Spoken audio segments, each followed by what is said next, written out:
Namaste. Shinjan Nrityalaya, along with Ministry of Culture, Government of India, welcome you all this evening. This episode in this Odissi festival is quite special and unique because of our revered guest who plays a vital role in an artist's career. Artists may receive the highest title and awards in their lifetime, but the appreciation and accolades that they earn from their audience are far more precious. However, within this audience, there is a group whose opinion matters even more for the performer, and they are our critics, and of course the photographers who freezes the beautiful moments with their artful eyes to enhance the art form. These individuals are well versed in the art form and bear the responsibility of helping the artist to see the true reflection of their performances. Few days back, the world of dance faced a huge loss due to the demise of a great critic, historian, scholar, guide, friend, admirer, and a wonderful person, Padma Shri Dr. Sunil Kothariji. No dancers or artist can claim of not knowing Sunilji. So, remembering him, today we will present a few media persons who have totally dedicated themselves to the art, particularly in dance. They are Dr. Arshiya Sethi, recipient of 2 times Fullbright Fellow, Smt Tapati Chowdhurie, an acclaimed dance critic, Srimati Manjari Sinha, and renowned dance critic, and an ace photographer and Sangeet Natak Akademi Awardee, Shri Avinash Pasricha. You all are welcome. Now I would request Dr. Srilina Ghosh, Assistant Professor of English and Director of Composition at Gannon University, Pennsylvania, who is also a disciple of Guru Aloka Kanungo. She is a wonderful dancer. She is currently doing research on the relationship between the traditional learning and online pedagogic and performative practices, to ask our eminent guests to enlighten us about themselves. Over to you, Srilina. Dr. Arshiya Sethi, twice a recipient of the prestigious Fullbright Fellowship, Dr. Arshiya Sethi learned Kathak dance since her childhood. Several years later, she became curator and consultant to the Kathak Kendra. After few initial concerts, she moved away from performance career into dance, but has walked through dance throughout her life, promoting, analyzing, and sharing insights on it, as well as serving as the art and the artists engaged in this practice as an art administrator.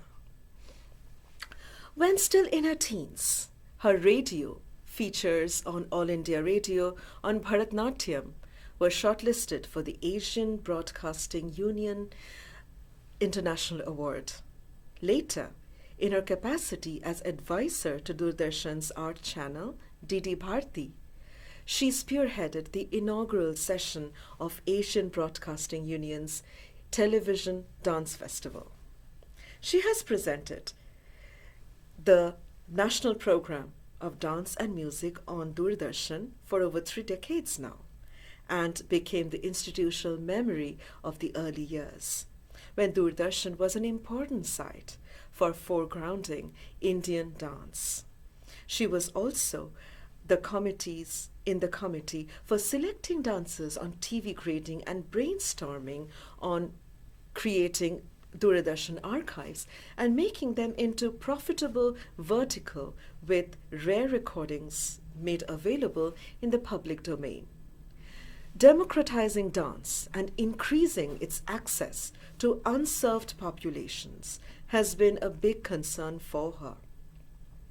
Gifted with discerning eyes and a fecund pen, Dr. Sethi serves as a dance critic for the Times of India and has written for dance for several newspapers and magazines. She writes popular issue-based columns called Soch in India's largest portal on Indian dance, nartaki.com. Dr. Sethi was in the pioneering team that set up the Indian Habitat Center and created a pro bono space for all arts, including all forms of dance, classical, creative, contemporary, and folk. Since then, she has mentored and partnered various organizations in India to create and expand the space for dance in all its forms and all its manifestations. She's weaponizing dance as a human service. She has a doctoral research on Shastriya, the dance of Assam that got national significance in the year 2000. Sethi has contributed many papers and articles in books and journals and is also under contract for her doctoral work. She has edited international publications such as Dance Under the Shadow of the Nation, for which she was also the contributor of the Dance Studies Association.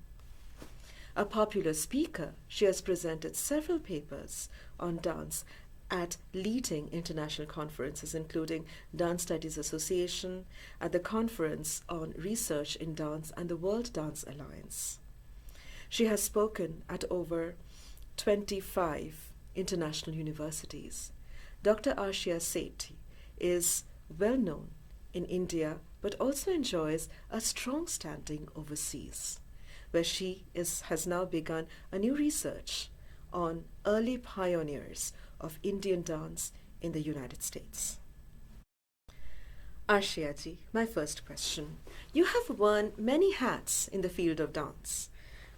We'll come to the details later, but first can you tell me how you came to dance? Well, I came to dance courtesy my mother.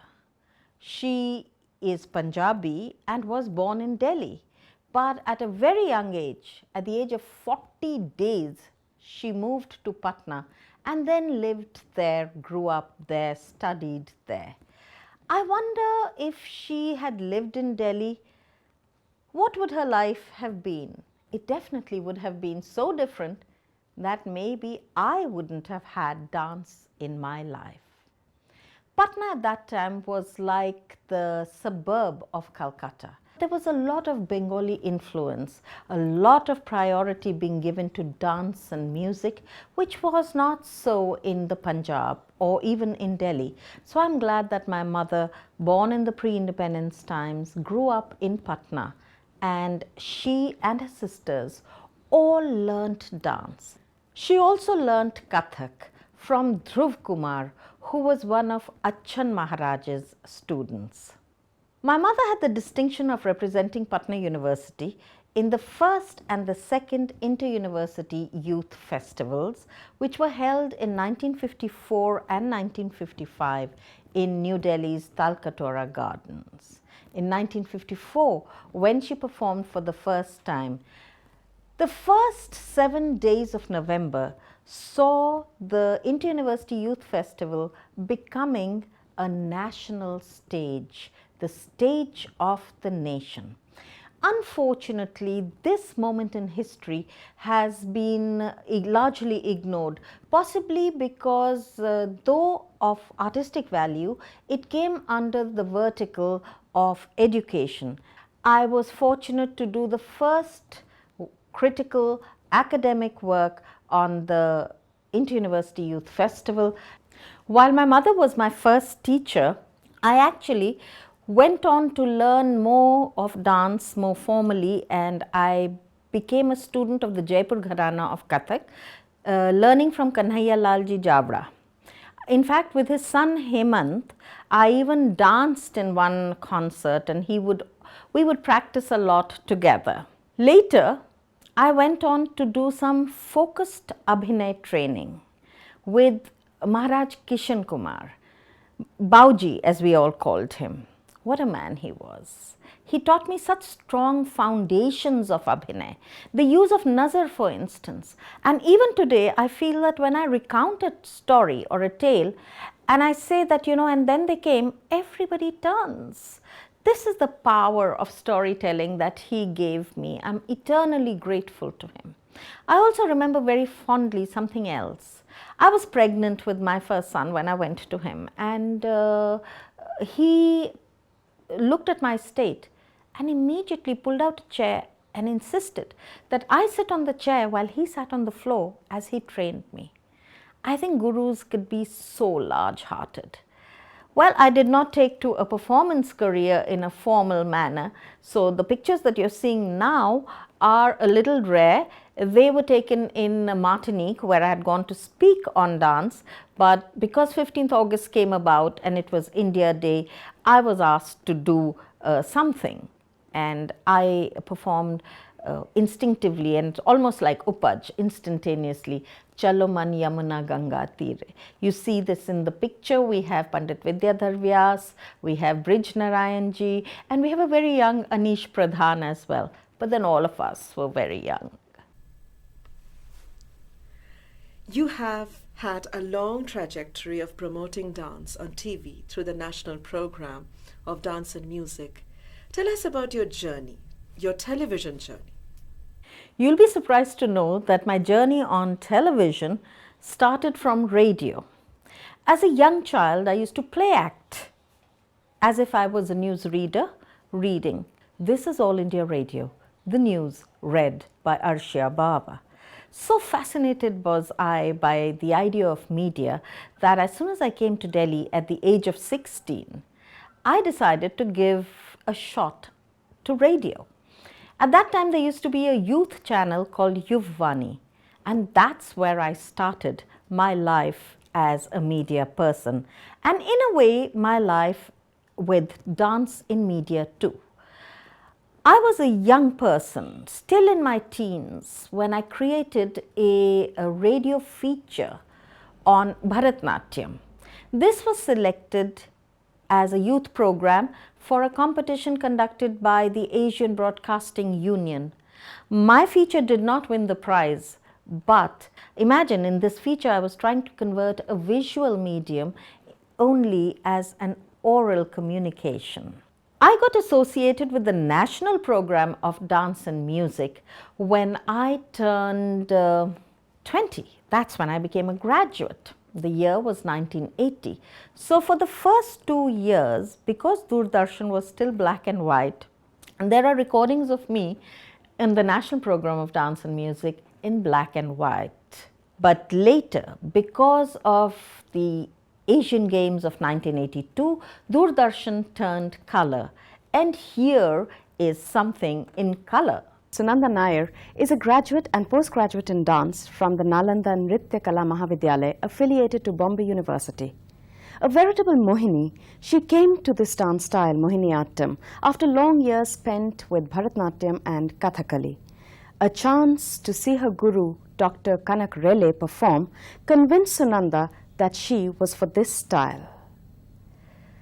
With single-minded determination and dedication, and the benefits accrued from association with scholars like Kavalam Narayan Panikkar and her own guru, Dr. Kanak Rele, Sunanda has carved a niche for herself as a dancer of substance. Today, she combines the demands of a performing career with research in dance that is guided by her guru. She opens this presentation with Koti Chedam, which describes the vigorous dance of Shiva in contrast with the more lasya or lyrical dance of Parvati. The description of this dance is contained in Shilapadikaram, which dates back to the 2nd or the 4th century AD. It was written in a pristine version of Tamil, which was then prevalent in the southern states. Its author, Ilango Adigal, was from Kerala, and consequently this piece is a part of the repertoire of the famed Chakyars of Kerala. After all, it was first performed by Perayur Chakyar in celebration of a military victory of his king. Its inclusion in the Mohiniyattam repertoire belies the belief that Mohiniyattam has recourse only to feminine kinetics. Set in Rag Tori, it is arranged in the demanding Kerala Chemba tal of 10 beats. Kottichedam.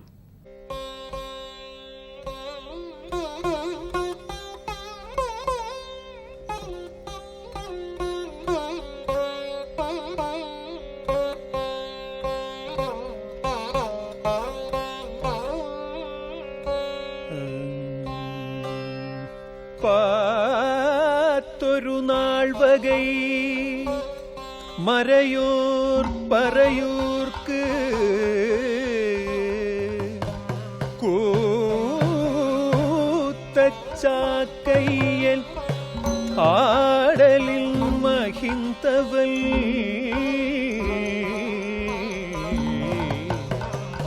எத்தி நீங்க இரநிலவூ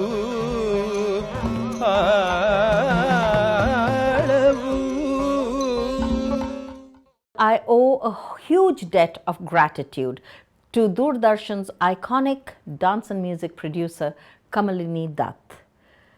First for selecting me, then for mentoring me and hand-holding me as I gained confidence, and then for introducing me to the magic of dance and the camera.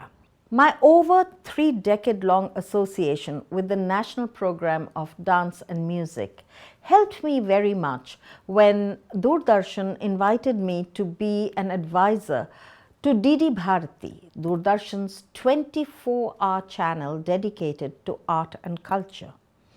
As advisor, we were supposed to give curatorial themes and add value through knowledge additions to already existing programs to make them more exciting and interesting and more meaningful for audiences who may not have understood the nuances of the dance and music that they were seeing.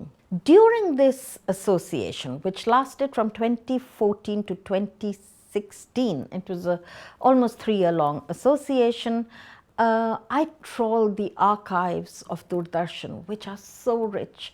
I saw such amazing programs which hadn't been seen for a long time.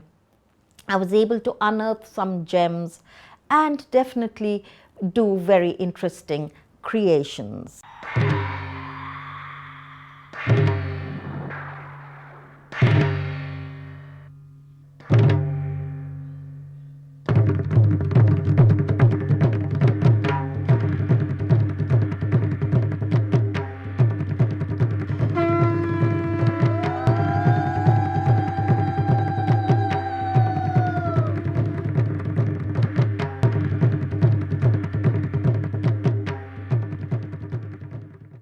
During this association with DD Bharati, I was also invited to help create the Asian Broadcasting Union's first television dance festival.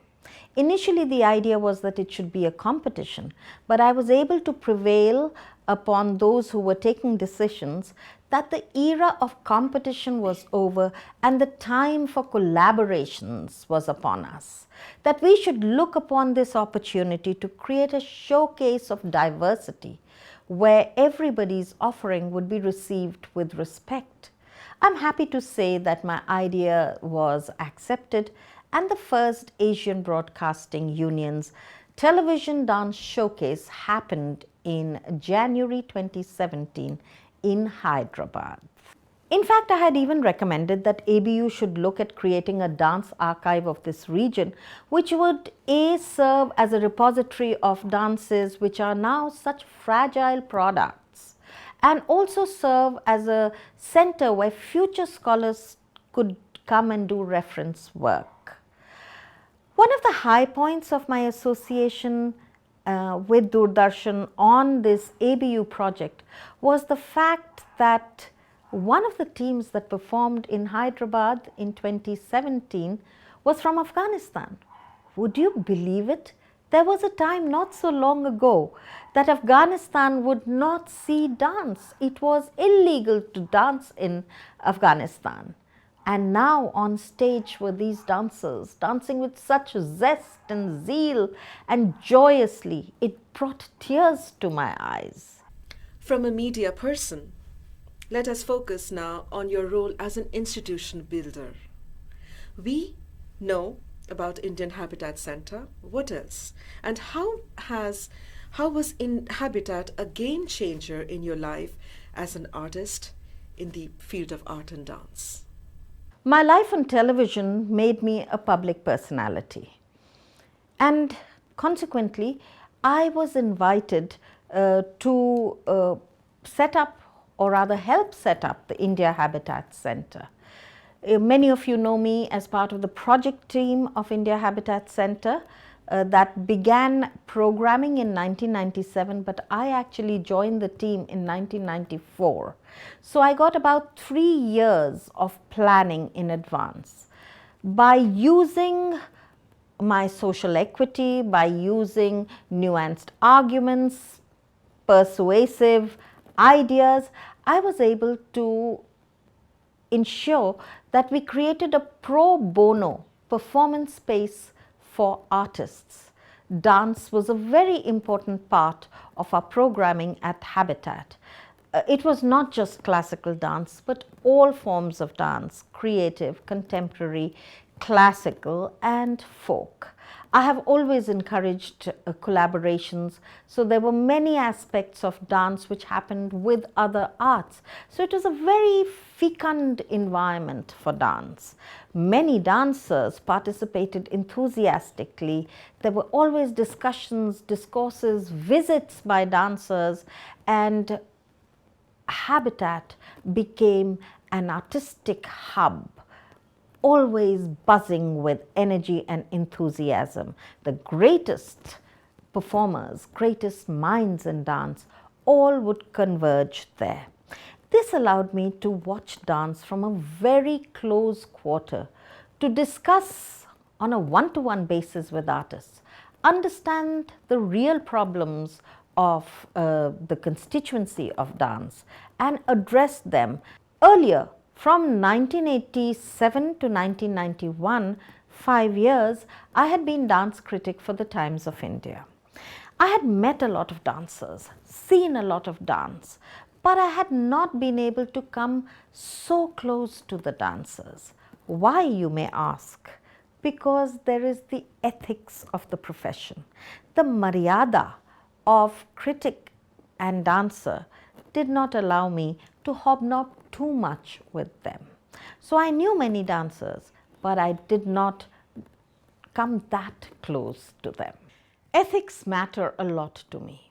That is why during this COVID period, I found myself concentrating a lot on issues of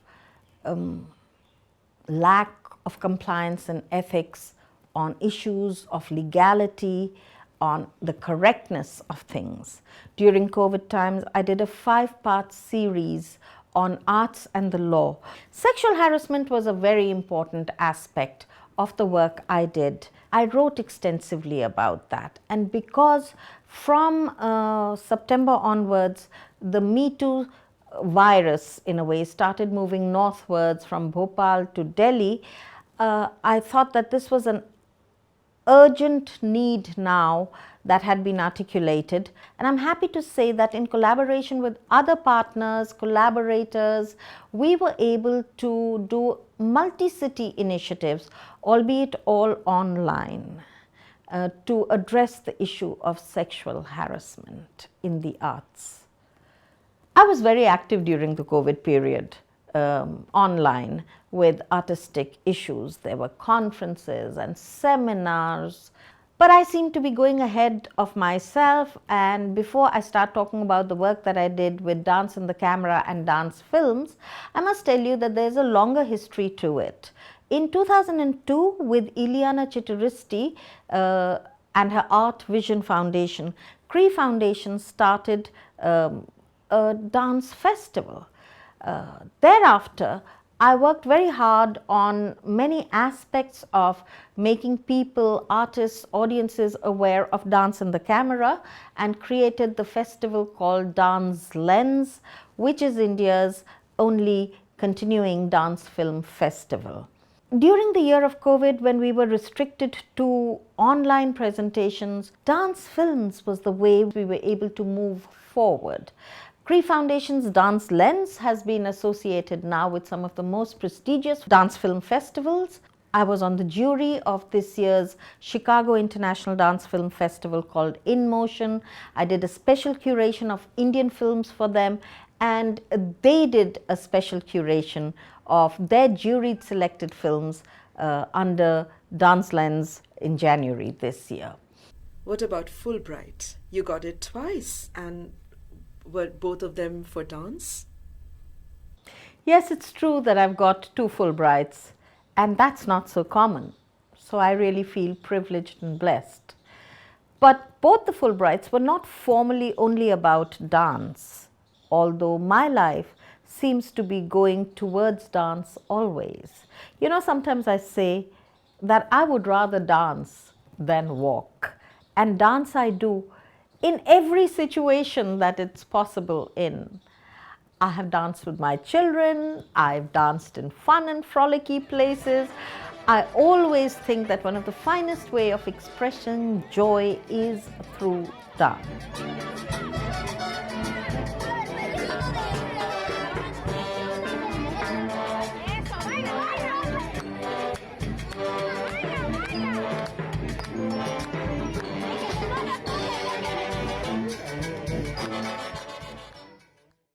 During the Fulbright, my first Fulbright was at the Lincoln Center in New York. It was very prestigious. I was the first ever Fulbright. It was attached directly to the Lincoln Center. I remember then trying to get the Indian dance community engaged with the Lincoln Center Outdoors Festival, which then was going to do something called the Saraswati Project. And I got them to be part of that festival, not just 1 or 2 dancers, but something like 30 dance groups. I also delivered a lecture at the New York Public Library for the Performing Arts. I remember it was the 3rd of April 2004, and my talk was on Satriya, which later I was to develop into my PhD work.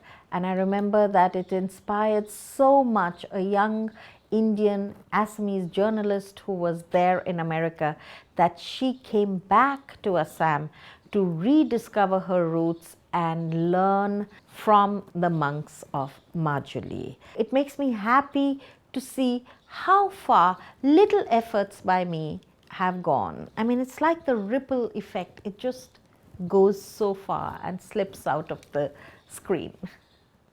On my return to India after the first Fulbright in 2004, I decided that I wanted to go back to academics and applied for my PhD at IIT Delhi. I was so fortunate to get the star scholar on disenfranchised traditional artists in Amrit Srinivasan, a sociologist who had done path-breaking work with her PhD from Cambridge on the Devadasis, who had been disenfranchised and impoverished in the name of the nation.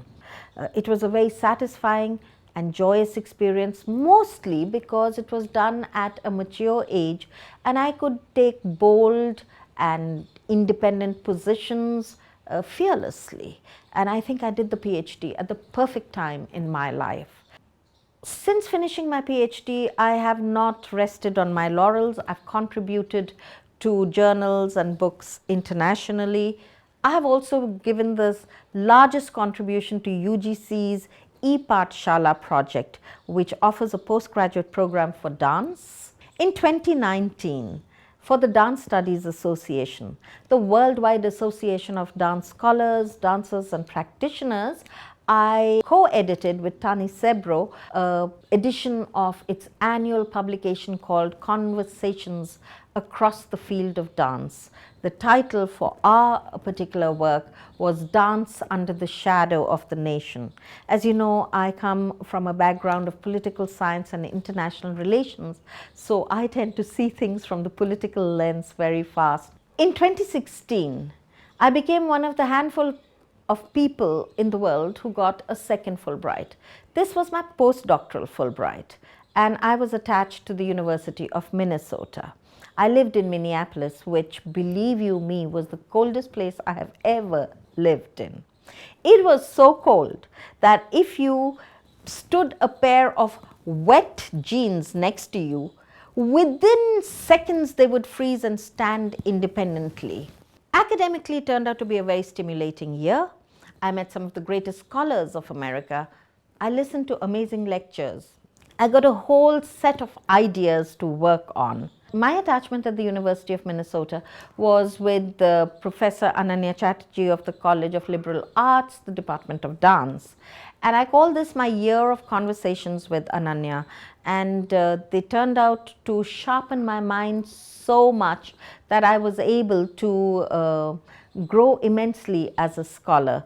I did a lot of independent work on unusual fields like governance and the making of the cultural meme, but the most important thing is that I also got my next decade of work ready.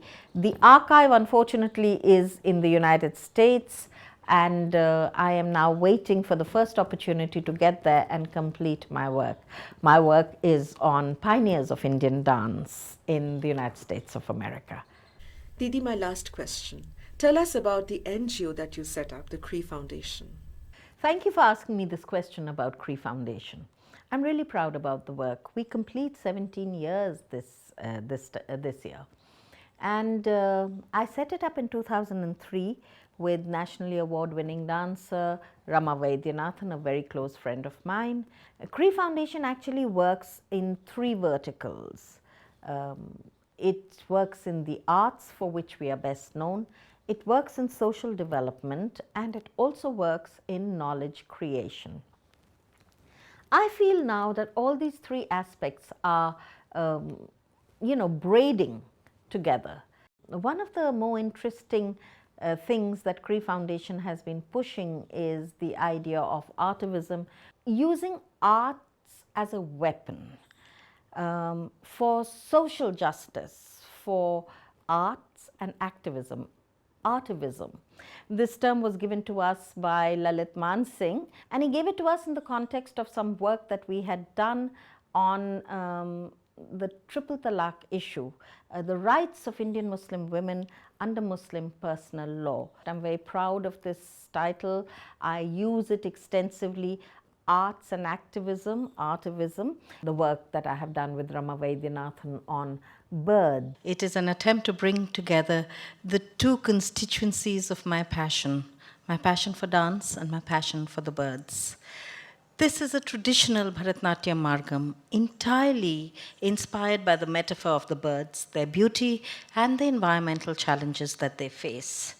The dance and choreography is by Sangeet Natak Akademi Awardee for the year 2017, my dear friend and the absolutely brilliant dancer Rama Vaidyanathan. Concept research and commentary has been by me. Now we all know that peacock is the national bird of India. But how much is it that we know about birds in general and the process by which the peacock became the national bird of India? So we enter into this wondrous world of birds through the brilliance of the peacock. Many of you may have seen the Mayur Nritya of the Rasadharis of Vrindavan. The dancing peacock has inspired dance in man, and this is one example. From the southern states, we have Mayil Attam from Kerala and Tamil Nadu, which is danced by women in honor of Lord Kartikeya, who, according to myth, rode a peacock called Paravani. His Shakti, goddess Kaumari too, rides a peacock. All our gods and goddesses have been given mounts or vehicles, and many of them are birds. Lakshmi has the owl, Saraswati the swan, Brahma himself has also the goose, and we have an interesting goddess Bahuchari Mata that rides the rooster, and Saturn or Shani rides the crow. The bird has played a very significant role in mythology of India. Mythologies are very clear indicators of what a community or a civilization values. We have the example of the two brothers, Jatayu the eagle and his brother Sampati the vulture. And we have dance uses Jatayu very strongly. We have the image of the Garud, on which Vishnu comes riding, and in the course of today's performance you will see this image coming forth rather powerfully.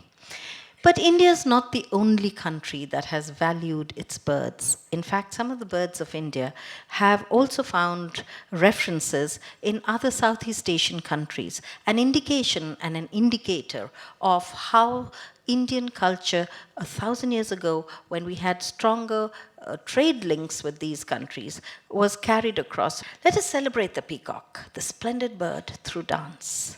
Mayurala Ripu is the piece with which Rama opens today's performance. It's the first dance piece that starts with an Anjali to consecrate the sacred space of the stage where the dancer performs, and simultaneously and symbolically consecrates the earth and the divine space where the birds dance. Re ga ma pa da da sa sa ri ga ri ri sa sa ni da pa pa ga ga sa da ni sa pa ga sa ni ga sa pa ga da pa da ni. Re ga ma pa da da sa sa ri ga ri ri sa sa ni da pa pa ga ga sa da ni sa pa ga sa ni ga sa pa ga da pa da ni.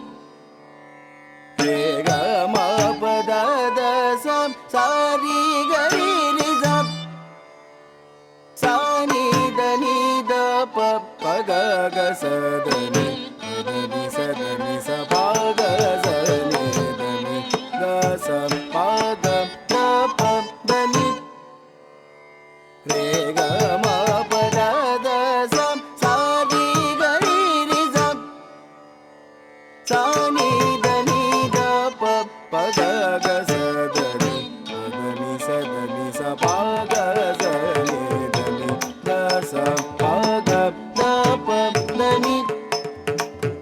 Re ga ma pa da da sa sa ri ga ri ri sa sa ni da pa pa ga ga sa da ni sa pa ga sa ni ga sa pa ga da pa da ni. Re ga ma pa da da sa sa ri ga ri ri sa sa ni da pa pa ga ga sa da ni. This particular program was also recorded for the National Program of Dance and Music by Doordarshan. It is through this journey of artivism that I have been able to hold space, create space for arts and other dance and other arts in the most unusual and unlikely of spaces. So Kavita Dwivedi went to dance at Tihar jail, much against the advice of everybody, including the jail administration. But you know, it was World AIDS Day, 1st of December, and the sun was setting.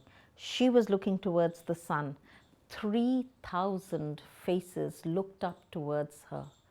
And as she danced to the chant, Sarve Bhavantu Sukhina, you know, those 3,000 faces, normally feeling hopeless and helpless with their circumstances, suddenly seemed to be kindled with a glow of hope. The power of dance was so patent to me. During the COVID period, one of the areas where we did artivism was in the issues around COVID. So a series of poems were written by me.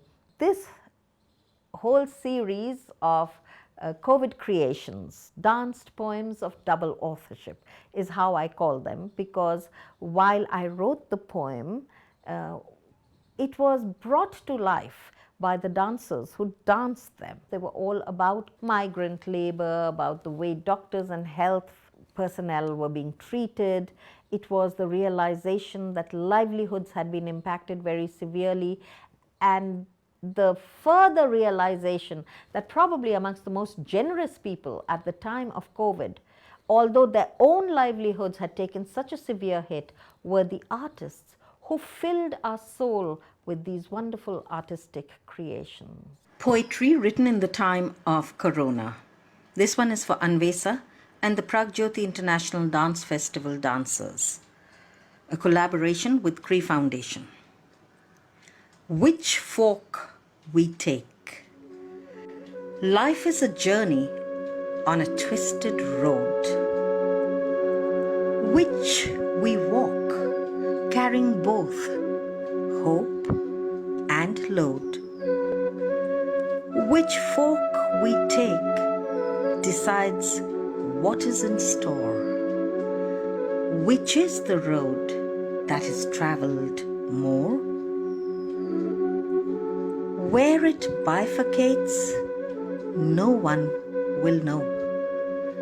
But every turn gives a chance to grow.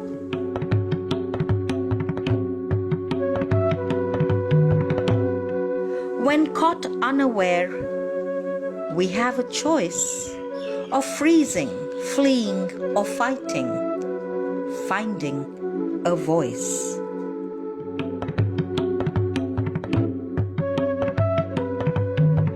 As recognized artists, unique is our capacity. Repositories we are of unbridled creativity.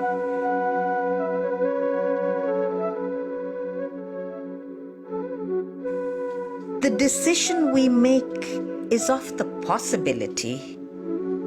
Do we use our skills for self or for humanity? Lockdown, quarantine, and physical distancing has shown the world we knew to be receding. Aware of our good fortune, privilege, and gifts, we need our talent to create a world without rifts.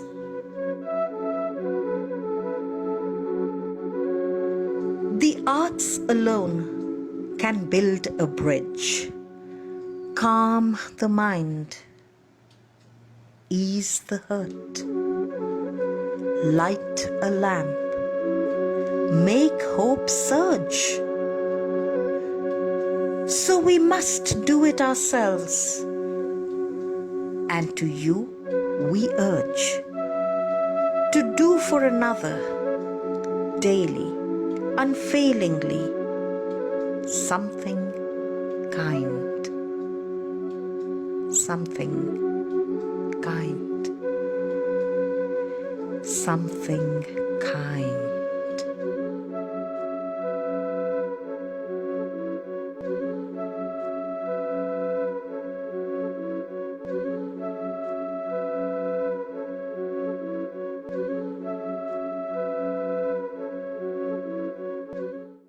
So the journey continues. I cannot think of life without dance. Dance is my breath, and I see dance everywhere. And believe you me, I would rather dance than do anything else. Arshiya ji, we are very grateful to you for sharing those thoughts with us. Thank you. Smt Tapati Chowdhurie.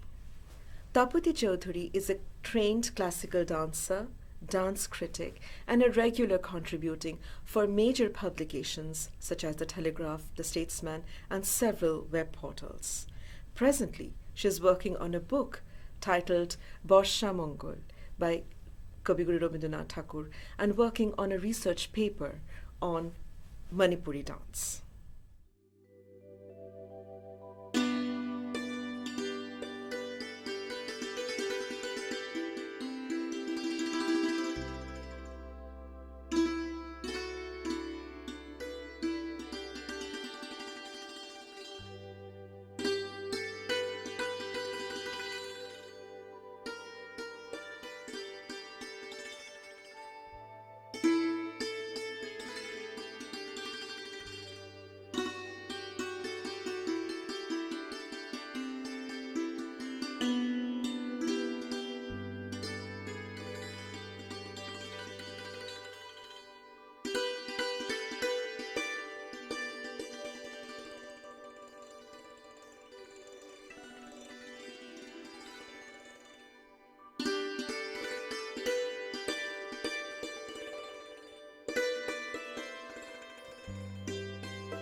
Tapatidi, what was your early life like and how were you brought up and how were you educated?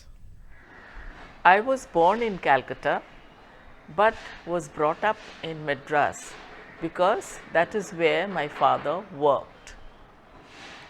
And my early education was in Rosary Matriculation School run by the Franciscan Sisters, which is in Santhome, a heritage area in Madras.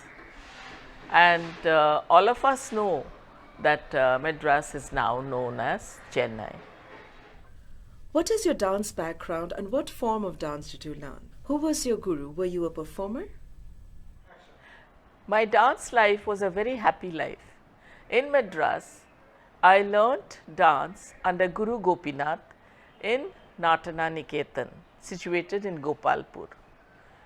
There he taught me Kathakali, which now it is called Kerala Natanam.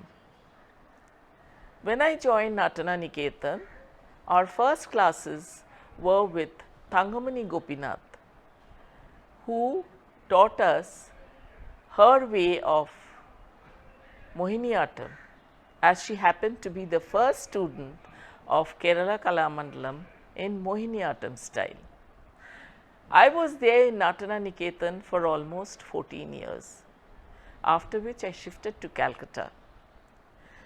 To tell you a very interesting incident that happened in Madras in Natana Niketan was after class one day, we students were having fun trying to imitate Guru Gopinath in his remarkable Navarasa, which he always performed, with no great success. Little did we know that our Guru was watching us from afar, and when we saw him, we were rather embarrassed.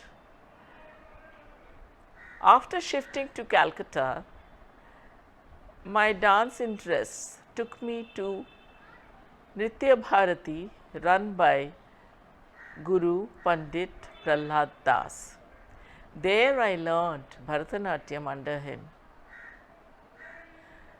Later, when I shifted to New Delhi, because my husband's work posted him to New Delhi, I learnt under Guru Ramakrishna in International Center for Kathakali, which was founded again by my own Guru, Guru Gopinath. All through I have been performing in Madras, in Calcutta, in New Delhi, especially under International School of Kathakali Dance. I had many performances here and there. Again, when I shifted back to Calcutta, I learnt under Kalamandalam Govindan Kutti. After some time, my home requirements and my teaching interests took me off from performing, but I started and continued writing. Tapatidi, my next question to you is, could you share with us some anecdotes and why did you stop performing? Once you are into dance, you can never get out of it. So, when I stopped performing, I started writing. At first, I was a writer in the Economic Times and wrote for their Sunday breast paper. I wrote on music, dance and drama. In some weeks, I had more than one piece of writing. So, that was quite a high point for me. Later, when they stopped that page, I started writing in the Times of India and the Statesman as a freelance journalist. Times of India also stopped writing on dance, but I still continued writing in the Statesman. Soon I was made a columnist in the Statesman, and every Saturday my dance writing was there. And since I was writing so prolifically, I was invited to many places in the city and outside the city. I also write in many other places, like I write in Shruti, which is a magazine that comes out from Chennai. I also write in online magazines like Nartaki and Classical Claps and a few others. The list is endless. I write also for the Hindu. So my dance writing has really taken off in a big way, and there are very few festivals which I have not covered. In Bhubaneswar itself, I have covered the Konarak festival. In fact, I am a regular feature there. I have covered Mukteshwar festival. I have covered Thauli Kalinga festival more than once. I have also visited Ahmedabad to cover Kumudini Lakhia's Kadam School's performances. I have visited Delhi, I have visited Bombay, I have visited Chennai and many other places. Sangeet Natak Akademi, which is the National Academy of Dance, Music and Drama, always makes it a point to invite me for their programs. In fact, I was there in Guwahati when Kshatriya dance was recognized by them as a classical dance form of India. The list of my writing are endless, and I can never stop talking about them. Now, at least every week I have to complete 3 pieces of writing on dance, and that is quite time consuming and leaves me with no time for any other thing. You know, I heard that you were a teacher by profession before coming to this line. How long did you teach? And tell us some fun stories about that. Teaching was my second passion after dance. I always wanted to be a school teacher. Rather, I would say I wanted to be a guide. Nobody can teach anybody anything. You can only guide. So I wanted to be a guide precisely.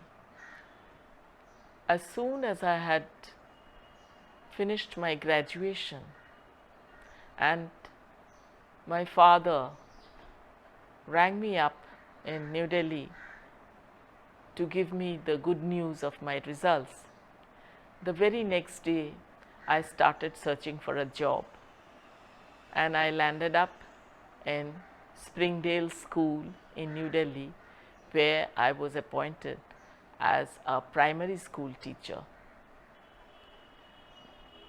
Having taught there for almost 5 years, I then called it a day, but my destiny took me to Convent of Jesus and Mary, where sister rang me up and asked me to join the school as a substitute. There too I had a stint. After I came back to Calcutta, when my husband was posted in Calcutta, I thought that just a graduate degree is not enough. I should increase my degrees. So first of all, I took my B.Ed degree from Loreto College, after which I did my masters in English in Calcutta University. My first job in Calcutta was with Our Lady Queen of the Missions, where I taught for several years, after which I joined St. Xavier's Collegiate School in Park Street, and I was there till I retired. Not only after till I retired, after that also every year I always had to put in some amount of work in St. Xavier's because fathers always called me and asked me to teach. Now, soon after I retired from St. Xavier's Collegiate School, Le Martiniere for Boys had planned to start their arts section, and there I was called to start their special English classes. So, in Le Martiniere for Boys also I taught for 5 years after my retirement. I really had a long journey in my teaching life. I have taught in a co-educational school when I was teaching in New Delhi in the primary school of Springdale School. Then I was a middle school teacher in Our Lady Queen of the Missions, later to become a senior teacher. In St. Xavier's Collegiate School, I was a senior English teacher. In Le Martiniere for Boys, I was a senior English teacher too. So, I have a lot of memories about my teaching life. At this point, I remember when I was distributing the answer papers in class 11 in St. Xavier's Collegiate School, one of the boys came with his paper to me saying that I had given him less marks in one answer, when another boy who had written the same answer has got more. My quick answer was, "Oh, did you both copy? Bring your papers, I will give both of you 0. The boy ran away from there. So, that was a very funny incident that happened in my teaching career in school. There are many incidents that I can recall as a teacher, and what I found most interesting in my teaching life was that it's a joint learning. It's not that I was teaching only, I also learnt a lot from them. When I was teaching in a girls' school in Our Lady Queen of the Missions, my experience was different from when I was teaching in a boys' school in St. Xavier's Collegiate School. And so, I required to change myself. The students didn't have to change for me, but I soon realized that I have to change myself. Because I love teaching, all this came very easily to me. Tapati, my last question to you is, how are you still connected with dance? How important is art to you, and how important should dance be in a person's life? It is very important for each and every person to learn something connected with the arts, be it painting, sculpturing, music, dance, or any other related subjects. One need not become a number 1 painter or a number 1 sculptor or a number 1 dancer. Yet, education in these fields are important if you want to make your life a success. For a successful living, you need to be a good rasika. You need your education in order to earn your living. Earning your living is not everything in life, but learning to appreciate the arts is a very important thing in a person's life. To be a rasika of music, you have to have some understanding of the subject, whether it is North Indian classical music or South Indian Carnatic music, or say Odia music, which is also of a very high standard. Each and every state has music which is of a very high standard, and unless you are exposed to it, your life will become quite dry, I would say, because your hours of leisure should be taken up by music, dance, painting, sculpture, and all these things. And to understand dance and to be a rasika in dance, you have to have some exposure. Otherwise, the whole dance will appear to you as just body movements. Dance is not only body movements, dance is very spiritual, and it takes you to the feet of your Lord, whoever you believe in, because through dance you dedicate your total self to your desired God or Lord or whatever you call him. So, to be a Rasika, you need everything. And who knows, if you are exposed to these things in your childhood, who knows that you will not turn out to be a Michelangelo or what shall I say, or a dancer like Uday Shankar, or a dancer of a great caliber like him. So, apart from being a Rasika, another important thing that you learn from the arts is, unless you are exposed to it, it just doesn't happen. You have to be exposed to it to take off. That little bit of exposure which you get in your childhood will later be a launching pad for you to take off at greater heights. The same thing at greater heights. So, I would say, in my opinion, learning the arts right from your tender days is of the greatest importance. Thank you, Tapati. Manjari Sinha. Manjari Sinha is an acclaimed Indian classical music and dance critic, recognized both for her depth and understanding of Indian classical arts, as well as her effortless command over languages. She has an MA in Sanskrit from Allahabad University, MA in music from Vikram University, Ujjain, Sangeet Prabhakar in Indian vocal, tabla, sitar and Kathak dance from Prayag Sangeet Samiti, Allahabad, and further training in sitar under Guru Pandit Arvind Parikh in the lineage of Ustad Vilayat Khan.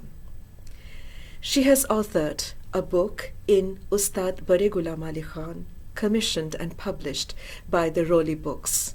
She has also contributed the chapter on Kathak for Indian Dance, the Ultimate Metaphor.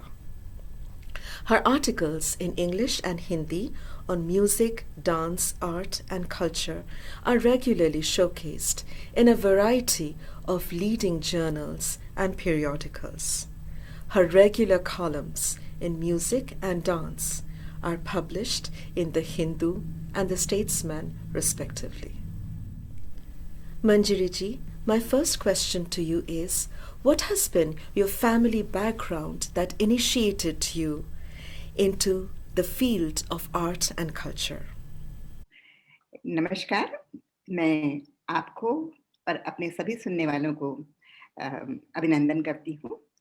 सबसे पहले मैं आभार व्यक्त करना चाहती हूँ विदुषी आलूका कानमुनगो जी को, जिन्होंने इतनी सुंदर श्रृंखला में मुझे भी सहभागिता का मौका दिया है। मैं उनके काम से और उनके शिंजन नृत्यालय के काम से वाकिफ रही हूँ और बहुत दिनों से उनकी प्रशंसक हूँ, और उनका काम और उनकी निष्ठा, उनका समर्पण हमेशा प्रेरित करता रहा है। जहाँ तक मेरी बात है, आपने पूछी है मेरी पारिवारिक पृष्ठभूमि, वो ऐसा क्या था जिसने मुझे कला के क्षेत्र की ओर प्रवृत्त किया। तो मैं बहुत भाग्यशाली हूँ शीलमीना जी कि मेरा जन्म ऐसे परिवार में हुआ जहाँ संगीत, नृत्य, कला और संस्कृति का बहुत गहरा जुड़ाव रहा है। मेरे पिता तो डॉक्टर थे, लेकिन उनको उर्दू और फारसी साहित्य का बहुत शौक था, और माँ मेरे स्कूल में प्रधानाचार्या थी, शिक्षिका थी, लेकिन उनको संस्कृत और हिंदी का से बहुत अनुराग था। तो बहुत बचपन से पहली बात तो ये बहुत अनुशासन प्रिय थी, तो सुबह ब्रह्ममुहूर्त में उठना और उसके बाद साधना, किसी न किसी वाद्य को या कंठ संगीत किसी भी चीज़ को, कहते सुबह की शुरुआत सुर से होनी चाहिए। तो स्वर साधना का ये एक अनुशासन नियम था। और चूंकि वो संस्कृत की थी, तो इसलिए सच कहिए तो जीवन मूल्य हमें अपने माता और पिता से ये जो संस्कृत की सूक्ति मुक्तावली है उसके जरिए या उर्दू के शेर के जरिए, जैसे उदाहरण के लिए ये कहना कि इस खामा ख्याली में मत रहो कि सब कुछ घर बैठे मिल जाएगा, नहीं उद्यमेन सिद्ध्यन्ति कार्याणि, उद्यमेन ही सिद्ध्यन्ति कार्याणि, नहीं मनोरथैः, नहीं सुप्तस्य सिंहस्य प्रविशन्ति मुखे मृगा। शेर भी है तो उसके मुंह में अपने आप आकर के हिरण प्रवेश नहीं करता है, उसको उद्यम करना पड़ता है। तो उद्यम करना पड़ता है, मेहनत करो, जो भी काम कर रही है उसके अंदर लगन के साथ, निष्ठा के साथ, परिश्रम का कोई भी विकल्प नहीं है। वो ये कहा करती थी कि विद्यार्थिनः कुतो सुखार्थिनः कुतो विद्या, विद्यार्थिनः कुतो सुखम। सुखार्थी को विद्या नहीं मिलती और विद्यार्थी को सुख नहीं। सुखार्थी व त्यजेत विद्या, विद्यार्थी व त्यजेत सुखम। तो सुबह का आराम छोड़ के उठो और संगीत साधना में प्रवृत्त हो या पढ़ाई लिखाई में। तो इस तरह से उनका ये बना रहा कि हम लोग अच्छी काव्य की तरफ, और घर के अंदर बहुत अच्छा माहौल था। पिताजी के कारण उर्दू के पोएट्स और माँ के कारण हिंदी के कवि, और दोनों को संगीत से बहुत अनुराग था। तो घर में अच्छे अच्छे, उस जमाने में उन्हें गवैये कहते थे, गवैये आया करते थे, और जो भी आता तो देखते देखते महफिल जम जाया करती थी। तो घर के अंदर बहुत सुंदर संस्कार मिले। और उस जमाने में टेलीविजन तो था नहीं, और न किसी तरह के आज के तरह तरह के जो हम लोग के पास चैनल्स और विकल्प हैं वो सब नहीं थे। तो रेडियो पर ही हम लोग संगीत सुना करते थे, और बहुत अच्छे कार्यक्रम होते थे। कभी चर्चाएं होती थी, कभी इंटरव्यूज होते थे, कभी यात्रा कथाएं सुनते थे। और सुबह और रात का जो शास्त्रीय संगीत का कार्यक्रम होता था वो सुनना लाजिमी था। और उसके ऊपर फिर बड़ी चर्चाएं करते थे मेरे पिता, कि सुना तो इस घराने का था, उसका बर्ताव कैसा हुआ, उसकी क्या खूबियां थी और उसको सही बरता गया कि नहीं, और अगर ये राग था तो उसके स्वर कैसे लगे। तो इस तरह से विश्लेषणात्मक रूप से सोचने की बचपन से ही चस्का लग गया था। गाजीपुर छोटी सी जगह थी जहाँ मेरा जन्म हुआ था। उसके बाद इलाहाबाद यूनिवर्सिटी में गई, तो वहाँ बहुत अच्छे लोगों से, हर विभाग के अंदर सर्वश्रेष्ठ लोग थे। इंग्लिश के अंदर रघुपति सिहाय, फिराक गोरखपुरी और बच्चन जी, मुझे याद है बीए में उन्होंने डैफोडिल्स पढ़ाया था हमें। हिंदी विभाग के अंदर doctor Ram Kumar Verma, doctor Dharamvir Bharati, doctor Dharmendra Verma, और इसी तरह से संस्कृत विभाग में डॉक्टर आद्या प्रसाद मिश्र, डॉक्टर चंडिका प्रसाद शुक्ल। और हमारे हॉस्टल में मैं रहा करती थी जहाँ पे कि हर साल एक नृत्य नाटिका होती थी किसी न किसी अच्छे कवि की। तो वो कवि लोग भी आए, नृत्य के जो कोरियोग्राफर्स या शिक्षक होते थे वो तो होते ही थे, साथ में ये देखने की कि उनके काव्य की हत्या न हो, वो कवि लोग भी आया करते थे। तो मैंने सुमित्रा नंदन पंत, महादेवी वर्मा, निराला, इन सबको बहुत पास से देखा और सुना है। वो सिहरन में आज तक नहीं भूलती। मेरे ताऊ जी संगीत के बहुत प्रेमी थे, और उनके घर में हमेशा संगीत की महफिलें होती रहती थी। कभी कुमार गंधर्व आ रहे हैं, कभी विनायक राव पटवर्धन, कभी नारायण राव व्यास, और इन लोग के हम गाने सुना करते थे। उस जमाने में इलाहाबाद यूनिवर्सिटी में बहुत अच्छी म्यूजिक कॉन्फ्रेंस भी हुआ करती थी। तो अभी तक रेडियो में जिन लोगों को हमने सुना था, उन मूर्धन्य कलाकारों को, बड़े गुलाम अली खान साहब, विनायक राव पटवर्धन साहब, उस जमाने में इलाहाबाद यूनिवर्सिटी में, हमारी यूनिवर्सिटी में बहुत अच्छी कॉन्फ्रेंस हुआ करती थी, बड़े स्तरीय कलाकार आया करते थे। तो उन लोगों को जिनको अभी तक रेडियो पर सुना था, उनको साक्षात देखने का रोमांच, और बहुत सुंदर संस्कार मिले, कहने का ये मतलब। और चांसलर्स गोल्ड मेडल एक सर्वगुण संपन्न विद्यार्थी को दिया जाता है, तो सौभाग्य से वो भी पाने का। और यूनिवर्सिटी में टेबल टेनिस की चैंपियनशिप या स्विमिंग की चैंपियनशिप से लेकर के नृत्य और संगीत और वाद विवाद प्रतियोगिता, तो एक चस्का लग गया था कला और संस्कृति का। शादी के बाद मेरे पति रेलवेज में थे, और जहाँ कहीं भी वो पोस्टेड रहे, एक महिला समिति होती है, रेलवे विमेन वेलफेयर ऑर्गेनाइजेशन, तो उनकी जितनी भी सांस्कृतिक गतिविधियाँ होती थीं, वो सब हमारे ज़िम्मे होती थीं। तो कभी नृत्य नाटिका हो रहा है, तो कभी कभी सम्मेलन हो रहा, कभी मुशायरा, कभी कव्वाली, तो ये सब ऑर्गेनाइज़ करना और ये सब करना। तो रेलवे में जो कलाकार ये कल्चरल कोटा होता है, उसके थ्रू आते थे, वो भी बड़े अच्छे योग्य लोग हुआ करते थे। उनकी सहायता से हम बड़े अच्छे कार्यक्रम किया करते थे। तो ये इससे जुड़ाव बना ही रहा। और इलाहाबाद यूनिवर्सिटी के ज़माने में हमने संगीत प्रभाकर एक 6 ईयर कोर्स की परीक्षाएँ होती हैं, वो कथक में कथक तो नृत्य था, उसके अलावा कंठ संगीत में, सितार में और तबले में। इन 4 चीज़ों की मैंने संगीत परीक्षाएँ दी थी।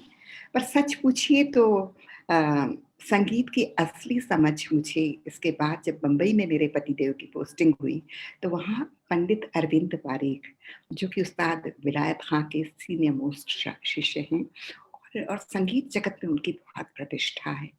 बहुत ही ज़्यादा योग्य, बहुत ही ज़्यादा ज्ञानी, बहुत ही ज़्यादा विद्वान और बहुत ही उदार गुरु थे। तो उनके साथ भी मुझे सीखने का, विलायत खां साहब की परंपरा में सीखने का मौका मिला। तो मैं बहुत भाग्यशाली हूँ कि मुझे बहुत अच्छे लोगों की सहमति, बहुत अच्छे लोगों का मार्गदर्शन और संगति मिली, जिससे कि एक तरह से मैं अपने आप ही कला और संस्कृति के जगत से जुड़ती गई। और बम्बई के ज़माने में बहुत सारे वहाँ पे कार्यक्रम भी हुआ करते थे। तो वो देखना और उसके बाद उन कलाकारों से बातचीत करना, उनसे इंटरैक्ट करना, तो ये बहुत एक एक तरह से कहिए, ये जो सांगीतिक और नृत्य की जो बिरादरी है, उससे बहुत अपनापा हो गया था मेरा। और इस तरह से मेरा जुड़ाव बना रहा और जो बाद में भी भगवान की दया से चलता रहा।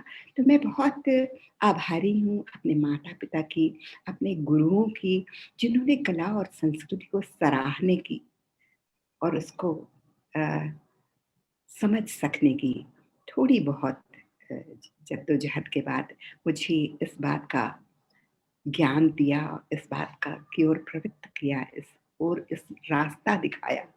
अच्छे से अच्छे समारोहों को देखने का, उनके बारे में लिखने का मौका मिलता रहा और सब लोग बहुत प्यार से, आदर से, अभी देखिए अलोका जी को ही इतने आदर से उन्होंने आग्रहपूर्वक मुझे आमंत्रित किया है। तो इस तरह से बहुत सारे लोगों से मेरा जुड़ाव बना रहा, चाहे वो संगीत जगत के हों, चाहे वो नृत्य जगत के हों, चाहे काव्य के, शिल्प के। मैं बहुत भाग्यशाली रही हूँ। My next question to you is, you have practical knowledge and training in music and dance. Why did you prefer to write instead of performing? आपने बहुत वाजिब सवाल पूछा है। ये मन में आ सकता है कि जब मैंने 6 ईयर कोर्स संगीत प्रभाकर किया था, गाने में, तबले में, सितार में, नृत्य में, और उसके बाद पंडित अरविंद पारिक जैसे गुरु से सितार की तालीम पाई, तो फिर लिखने का झंझट क्यों मोल लिया, क्यों नहीं वो किया? मैं आपको ये बताना चाहती हूँ कि सच पूछिए तो परीक्षा पास कर लेना परफॉर्मिंग आर्टिस्ट नहीं बनाता है। सच पूछिए तो मुझे जो सबसे पहले ये परफॉर्मिंग आर्टिस्ट बन पाने की बात अगर किसी ने की, तो वो मेरे गुरु पंडित अरविंद पारिक ने की।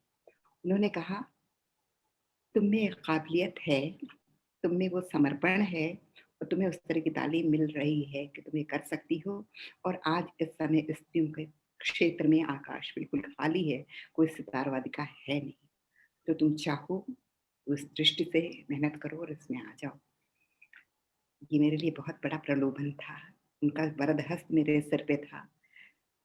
लेकिन मैंने ये देखा कि घर गृहस्थी संभालते हुए, अपने पति की पत्नी की भूमिका निभाते हुए, जो कि वो भी बहुत डिमांडिंग थी, तो वो सारा कुछ तरह-तरह के पार्टीज़ होस्ट करते हुए लोगों के साथ संभाषण, बहुत सारे एक फॉर्मेलिटीज़ होती हैं once you are a senior officer's wife, वो सब निभाते हुए मुझे लगा कि जितना समर्पण चाहिए इस अभ्यास के लिए, देखिए there is no shortcut to any performing art, चाहे वो संगीत हो, चाहे नृत्य हो। एक बार मुझे याद आता है, यामिनी कृष्णमूर्ति जी ने इस संबंध में बहुत सुंदर बात कही थी। उन्होंने कहा था कि हमारी जो कलाएं हैं वो किसी तरह की सौतिया डाह, सपतिनता बर्दाश्त नहीं कर सकती। उनको आप पूरी की पूरी चाहिए। ये नहीं कि आप ये भी कर लें और वो भी कर लें, वो चलता नहीं। तो मुझे ये समझ में आ गया था कि सब कुछ करते हुए संभव नहीं है, लेकिन मेरी अभिरुचि बहुत थी। मेरे पिताजी ने बहुत बचपन से उनसे बहुत दोस्ती रही है इस दृष्टि से मेरी। जब वो मरीज़ देखने जाते जैसे, तो हमको अपने साथ ले जाते और कभी-कभी इतने सुंदर कार्यक्रम मुझे वहाँ देखने को मिले। जैसे यूपी के ग्रामीण अंचलों में जन्माष्टमी के आस-पास झूला पड़ता है और भगवान जी का झूला होता है। उसमें बड़े-बड़े गवैये, बहुत अच्छे-अच्छे कलाकार आते हैं और पूजा के तौर पे अपनी अंजलि देते हैं, स्वरांजलि या नृत्यांजलि। तो उसमें एक पखावजी आए थे, उन्होंने कितनी सुंदर उठान बजाई। मैं कोशिश करती हूँ, बहुत बचपन की बात है, शायद याद हो कि नहीं हो, पर फिर भी वो मिस्र छंद की थी, 1 2 3 1 2 3 4 1 2 3 1 2 3 4। तो वो देखिए आप, क्या उठान थी। इमेजिन करिए कि भगवान का झूला पड़ा हुआ है और पखावजी जम के बजा रहे हैं और उसके अंदर ये झूलान के उन्होंने कह के बजाई है कि ये झूलन की उठान है और वो थी धगन धिट धगन धिट धिट धगन धग धिट तगन तक धिट कतिट धग धिट कतिट धग तकट धग धिट तकट धग धिट कतिट धा कतधा प्रदा धान धा धिट कतिट धा कतधा प्रदा धान धा धिट कतिट धा कतधा प्रदा धा। अब मैं छोटी सी बच्ची 8-9-10 साल की, मैं तो विस्मित रह गई। मुझे इतना अच्छा लगा, मैं भाग के उनके पास गई। मैंने कहा मुझे बहुत अच्छा लगा, मुझे ऐसा लगा कि भगवान जी सच्ची में झूला झूल रहे हैं, आप मुझे सिखा देंगे? और वो खुद इतने विस्मित हुए कि इतनी छोटी सी बच्ची को इस तरह की ललक। उन्होंने कहा हाँ ज़रूर सिखा दूँगी, तुम बैठो। और उन्होंने हमें, तो जो कोठे वालियाँ होती थीं वो आई एक बार, तो उन्होंने हमें ऊपर से फ़ोन करके बुलाया। हम लोग ऊपर रहते थे, वो नीचे। और हमसे कहा देखो ये कोकिला बाई हैं, इनके पैर छुओ, बहुत अच्छी ठुमरी गायिका है। तो देखिए इससे उन्होंने क्या सिखाया मुझे कि कीचड़ से नहीं कमल को देखो। वहीं वहीं याद करवा दी, उस ज़माने की याद की हुई, मुझे आज तक याद है वो ठाम। तो इस तरह के बहुत सारे किस्से हैं जो कि साक्षात अनुभव से मिले हुए हैं मुझे। तो ये लिखना कैसे शुरू हुआ उस प्रसंग पे आते हैं हम। हमारे हस्बैंड की नाइजीरिया में एक बार पोस्टिंग, तो और हमारे जो ससुर जी थे वो उनको भी चाहिए था कि उनके पास कोई रहे, तो मैं उनकी सेवा और बच्चों को पढ़ाई देखने के लिए मैं लखनऊ में ही रह। हमारे ससुर जी भी बहुत संस्कृत के बहुत बड़े प्रेमी थे, बहुत विद्वान थे और लखनऊ में अखिल भारतीय संस्कृत परिषद की उन्होंने स्थापना की थी। और सच कहिए तो मेरी शादी का श्रेय मेरे ससुर जी को है। मेरे पति थे जमालपुर के फैशनेबल ट्रेनिंग, लखनऊ लंदन का एग्ज़ाम हुआ करता था जिससे कि वो चुने हुए इंजीनियर थे।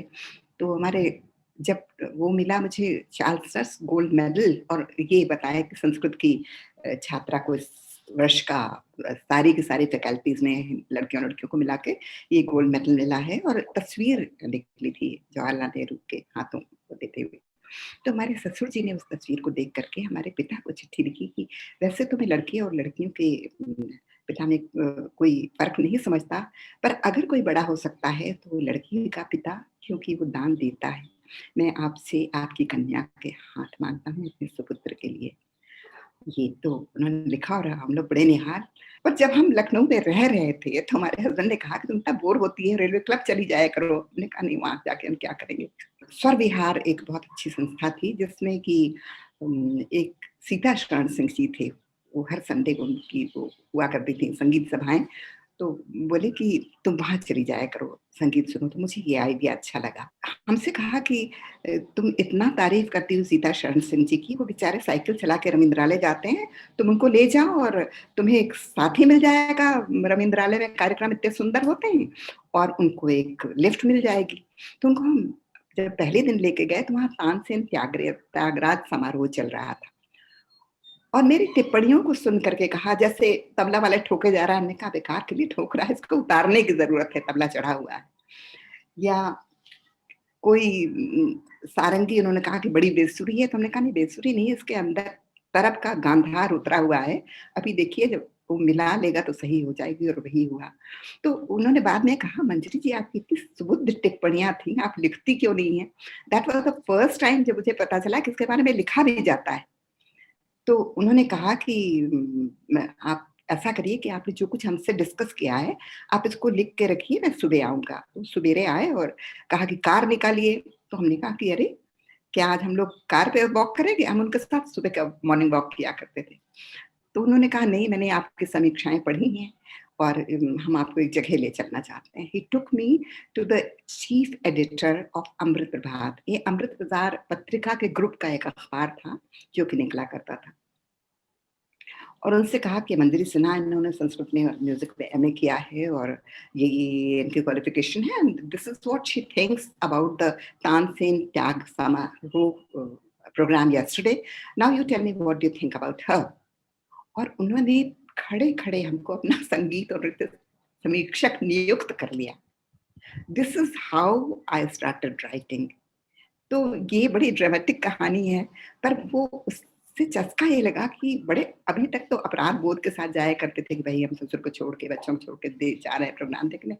तब ये लाइसेंस मिल गया कि हाँ भाई लिखना है तो लिखना ही है, और वो जिंदगी भर मेरे काम आया। देखिए आज भी मैं उनको छोड़ करके, अपने पति को छोड़ के कितनी कितनी यात्राएं करती हूँ, कितने कितने फेस्टिवल्स अटेंड करती हूँ। तो ये लेखन मेरी वो जो क्षुधा थी संगीत, नृत्य की, कला और संस्कृति की, उसके लिए बहुत काम आया। तो this is how I came into writing this sphere. Otherwise I never thought of it. मैं तो पता ही नहीं था कि इसके बारे में लिखा भी जाता है। तो यहाँ आए, और फिर जब हम दिल्ली में आए तो वहां तब तक होता यह है कि आप रहते एक जगह हैं, लेकिन जो अखबार हैं वो सब जगह जाते हैं। तो before I reached Delhi, people knew about me. Before I reached Calcutta, people knew about me. People से मतलब जनसत्ता वाले हमको कलकत्ते में जानते थे, क्योंकि वही अखबार दिल्ली से भी निकलता है, कलकत्ते से भी निकलता है, बम्बई से भी निकलता है। जब हम बॉम्बे में गए तो नवभारत टाइम को हमारे नाम का पहले पता था। तो उन लोगों ने, सब ने हमें तत्काल, तो हमारी गाड़ी कभी रुकी ही नहीं। और किसी उसमें तो रिटायरमेंट का भी चक्कर होता है, लेखन में रिटायरमेंट का तो कोई चक्कर ही नहीं। तो जब तक आप आनंद लेती हैं तब तक अपना आनंद अपने पाठकों से शेयर करती हैं। और हॉल में तो 500-600, ज्यादातर 1000-2000 लोग, लेकिन लाखों लोगों तक जो आप लोगों की प्रशस्ति पहुंचती है, वो तो हमारे जैसे कला सेवकों के ही माध्यम से पहुंचती है। तो ये एक तरह से कला की सेवा का बहुत सुंदर माध्यम है, ये मैं समझती हूँ। Thank you, Manjari ji. My next question, what is the relevance of music in dance? संगीत और नृत्य ये आपस में बहुत आंतरिक जुड़ाव वाली कलाएं हैं। सच पूछिए तो हमारी सारी कलाएं एक दूसरे को समृद्ध करती हैं। इस मामले में आपने भी सुनी होगी बहुत बार विष्णु पुराण की वो कथा, जहाँ राजा व्रज मार्कंडेय ऋषि के पास जाते हैं। उनको एक मूर्ति शिल्प बहुत अच्छा लगा, तो वो गए और कहा कि मैं ये सीखना चाहता हूँ। तो उन्होंने कहा कि ये इसके गुरु के पास जाना पड़ेगा। तो वो गए उनके पास। तो उन्होंने कहा कि अगर तुम शिल्प सीखना चाहते हो तो तुम्हारे मन में जो कल्पना है उसको पहले रेखांकन तो करना पड़ेगा। तो पहले तो चित्रकारी सीखो। तो चित्रकारी के गुरु के पास गए। तो उन्होंने कहा, have you ever learn dance? How do you know your lines without knowing the dance? तो बड़े मुश्किल में पड़े, डांस के पास, गुरु के पास गए। तो डांस के गुरु ने कहा कि have you ever learn music? तो उनका नहीं, संगीत की शिक्षा तो नहीं ली। तो उन्होंने कहा कि बिना संगीत जाने नृत्य का प्रयोजन सिद्ध कैसे होगा? तो फिर वो संगीत के गुरु के पास गए और उसने कहा कि आपने साहित्य का कुछ ज्ञान अर्जित किया है? बोले नहीं। तो बोले जब तक कि कुछ लिरिक नहीं होगा, म्यूजिक कंपोज किसके लिए होगा? तो कहने का मतलब ये कि हमारी कलाओं का जो अंतर संबंध है वो बहुत गहरा है। और जहां तक नृत्य की बात है, नृत्य तो संगीत का अंग है। संगीत रत्नाकर में आपको याद होगा, शारंगदेव ने कहा है, गीतम वाद्यम तथा नृत्यम त्रयम संगीतम उच्यते। संगीत की परिभाषा में निहित है नृत्य। तो नृत्य का की कल्पना नहीं की जा सकती है संगीत के बिना। सच पूछिए तो नृत्य के लिए जो संगीत है वो नृत्य का प्राण तत्व है, उसकी लाइफ लाइन है। आप किसी भी नृत्य का नाम लीजिए, आपके दिमाग में तुरंत उसका संगीत गूंजेगा। आप भरतनाट्यम की बात करेंगी तो वर्णम है, पदम है, तिल्लाना है, इसकी तुरंत याद आएगी कर्नाटक संगीत के अंदर। आप ओडिसी की बात करेंगी तो आपके दिमाग के अंदर बदल की ध्वनि गूंजेगी और आपको याद आएंगी पल्लवी, उड़िया के पद या अष्टपदी। आप कथकली की बात करें तो सोपान संगीत की याद आएगी आपको। साथ में मोहिनीअट्टम है, कथकली है, इनके साथ चंडा और ये सब वाद्य तुरंत के तुरंत दिमाग में अंदर आते हैं। कथक की आप कल्पना करेंगी तो लहरा, जो इसका रिफ्रेन होता है, जिसके पर नृत्य किया जाता है, और साथ में अभिनय के लिए ध्रुपद से लेकर के, ख्याल से लेकर, ठुमरी से लेकर के भजन और गजल तक कुछ भी आप कल्पना कर सकती हैं। तो सारे के सारे संगीतबद्ध चीजें हैं जिनके ऊपर नृत्य से लेकर के अभिनय तक संभव होता है। और जहाँ तक इसकी बात है, मुझे लगता है कि संगीत नृत्य की भाव समृद्धि का भी बहुत बड़ा कारण है। देखिए, जो राग हैं, अगर शब्द न भी हो तो रागों में भावोद्दीप्त करने की बहुत बड़ी ताकत होती है। आप वर्षा की बात कीजिए, तुरंत मेघ मल्हार या मल्हार के प्रकार याद आएंगे। आप बसंत की बात कीजिए, आपको वसंत और बहार और इस तरह की देश है, सूरत है, ये सब चीजें याद आएंगी। आप किसी भी अवसर की बात कीजिए, संगीत सबसे पहले ध्यान में आता है। तो संगीत का अन्योन्याश्रित संबंध है नृत्य से। राग और ताल दोनों इसके महत्वपूर्ण पहिए हैं जिनके ऊपर नृत्य का रथ दौड़ता है। आप रागों के अंदर, जैसे कथक है तो उसका लहरा देखिए। शुरू में नर्तकी खड़ी होती है, केवल खड़े होने का अंदाज, जब तक नृत्य उसके शिराओं में, शरीर के ऊपर से नीचे तक प्रवाहित न हो जाए, तब तक खड़े होने की अदा में भी वो चितवन नहीं आती है, वो सम का प्रक्षेप नहीं आता है। तो संगीत तो सबसे पहले भावभूमि बनाता है, तब जाकर के नृत्य शुरू भी हो पाता है। मुझे याद आ रही है, आप सब जानती होंगे संयुक्ता पाणिग्राही को। तो वे एक बार यूजीन बारबा के साथ उन्होंने थिएटर वर्कशॉप के लिए आमंत्रित थी। तो यूजीन बारबा बड़े विस्मित रह गए थे कि इंडियन डांसर्स जो हैं वो संगीत के बिना संकल्पना की ही नहीं जा सकती उनकी। मैंने इनको जब नृत्य मात्र से कुछ करने को कहा, क्योंकि पाश्चात्य देशों में तो जरूरी नहीं कि संगीत हो ही, बिना संगीत के भी होता है। बैले को छोड़ दीजिए जिसके अंदर की संगीत अन्योन्याश्रित है बैले के साथ, लेकिन और बाकी आधुनिक उसमें कभी किस तरह की ध्वनि पे हो रहा है, कभी किसी तरह के हो रहा है, कभी शून्य के ऊपर हो रहा है। तो उनके यहाँ तो इस तरह की जरूरत नहीं समझा जाता है म्यूजिक। तो वो देख करके दंग रह गए थे कि जब तक उनका संगीत चलता रहा तब तक तो नृत्य कर पाई, उन्होंने संगीत बंद कर दिया तो उनका नृत्य रुक गया। तो ये भी विदेश के लिए लोगों के लिए एक विस्मित करने वाली बात है। लेकिन हमारे यहाँ जो है, ये सच पूछिए तो हमारा जो पंचम वेद है, नाट्य शास्त्र, उसने हर वेद से एक एक चीजें ग्रहण की और तब ये बना। आप सब जानते हैं, पाठ ऋग्वेद से लिया गया, संगीत सामवेद से लिया गया, और रस यजुर्वेद से, अथर्ववेद से लिया गया। तो इस तरह से वे सब संग्रहित होकर के संगीत की एंटिटी बनी है जिसके अंदर सब समायोजित है। जो नृत्य है, नृत्य इटसेल्फ वो अमूर्त कला है, लेकिन उसके लिए भी संगीत अपेक्षित है। संगीत किस तरह से भाव को बताता है, ये स्वर ही नहीं लय भी बताती है। आप कोई गंभीर बात तेज लय में नहीं कह सकते, उसके लिए विलंबित लय चाहिए।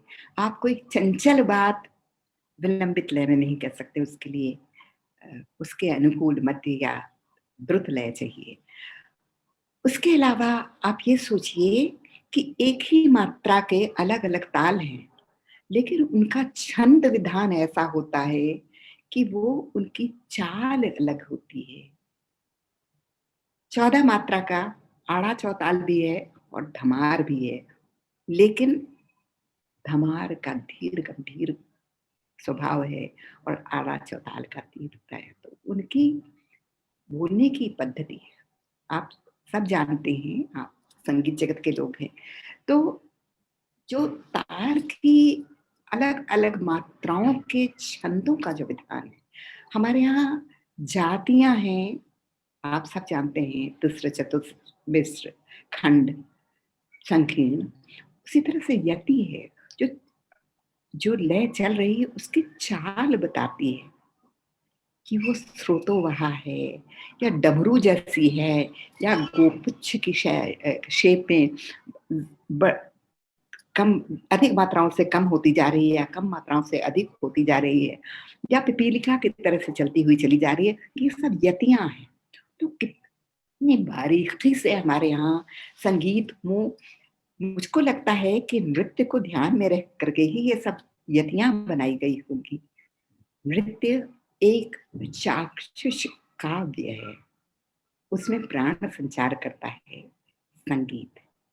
मुझे लगता है कि नृत्य के लिए संगीत अपरिहार्य है और संगीत एक तरह से नृत्य की श्रीवृद्धि करता है तो दूसरी तरफ से उसका अनिष्ट भी कर सकता है। अगर अच्छे कलाकार, संगत कलाकार न हो या किसी कलाकार से कोई भूल हो जाए। इस संदर्भ में मैं आपको एक घटना सुनाना चाहती हूँ। बिरजू महाराज ने भूपाली पर एक रचना तैयार की।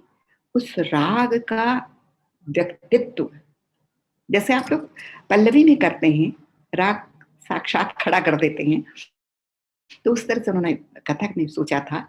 और जितने नर्तक थे 9 7, उनको अलग अलग स्वरों के घुंघरू, सोचिए कितनी मेहनत की होगी। एक एक घुंघरू को बजा करके कि गंधार में बोल रहा है, अच्छा ये वाला मध्यम में बोल रहा है, तो अलग अलग षड़भ, ऋषभ, गांधार, पंचम, इस तरह के घुंघरू बनाए गए थे। औडव राग था। यह गनीमत थी कि 5 ही जरूरत पड़ी, सारे गप धसा। बहुत सुंदर प्रस्तुति चल रही थी। ये भाग्यचंद्र फेस्टिवल की मैं बात कर रही हूँ, मणिपुर में हो रहा था। बहुत बड़ा फेस्टिवल था और उन्होंने बहुत खास तौर से कहा था कि आप लोग ऐसी अनूठी चीजें बना के आइए जो कि पहले किसी ने देखी ना हो। तो सच्ची बात थी कि ऐसी किसी ने नहीं देखी थी। लेकिन दुर्भाग्य से जो सितार वाले थे, शायद उन्होंने कुछ शौक फरमा लिया होगा या क्या, शुद्ध की जगह कोमल धैवत लगा दिया। मैं बता नहीं सकती कि क्या अनर्थ हो गया उसकी वजह से। तो संगीत में एक स्वर के व्यतिक्रम से भी अनर्थ हो सकता है। इसी तरह का एक तमाशा हमने वहां देखा, श्रेष्ठ भारत संस्कृत समागम अहमदाबाद में चल रहा था। ईशिरा पारिक और मौलिक शाह अद्भुत कथक कर रहे थे।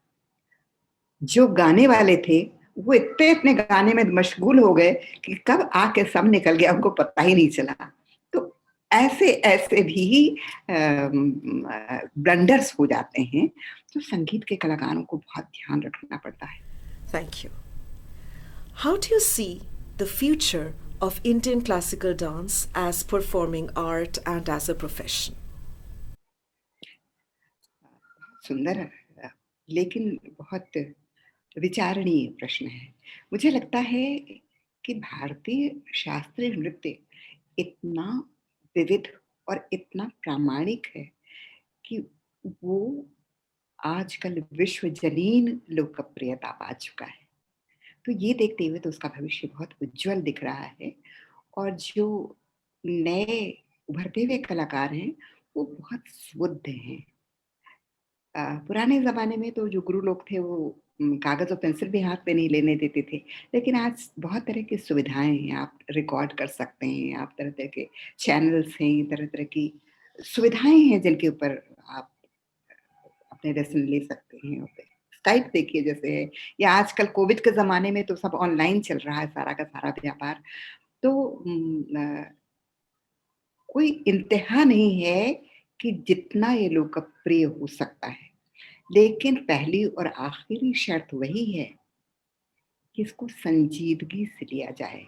एक सीरियसनेस के लिए लिया जाए, और उसके लिए पहली और अंतिम शर्त है और अपरिहार्य शर्त है, जिसका कि कोई विकल्प नहीं है। There is no shortcut to hard work. देखिए, ये जो रियाज होता है या साधना होती है, वो क्यों की जाती है? वो इसलिए होती है कि एक जो तकनीक है उस पर आप अधिकार पालें। There comes a time when you don't have to think about your अंग शुद्धि or your footwork or anything, and then comes the time when you go beyond the technique and tell your own things. Dance is only a medium. वो एक माध्यम है जिसके द्वारा आप अपने आप को अभिव्यक्त करते हैं। और हमारे शास्त्रीय नृत्य में सबसे बड़ी चीज यही है कि ये प्री कंपोज नहीं है, ये वहीं का वहीं सद्य स्फूर्त होकर के सृजा जाता है। तो जब तक आपको अपनी तकनीक पर, अपनी शुद्धि पर, अपनी कला पर अधिकार नहीं होगा, तब तक आप समर्थ नहीं हो पाएंगे जो ये डिमांड करता है। और वो क्या डिमांड करता है? तकनीकी कौशल ठीक है, पर वो कम और ज्यादा की बात है। जो असली चीज है वो है आपका अपना तत्व, आपकी अपनी प्रामाणिकता, आपकी अपनी मौलिकता।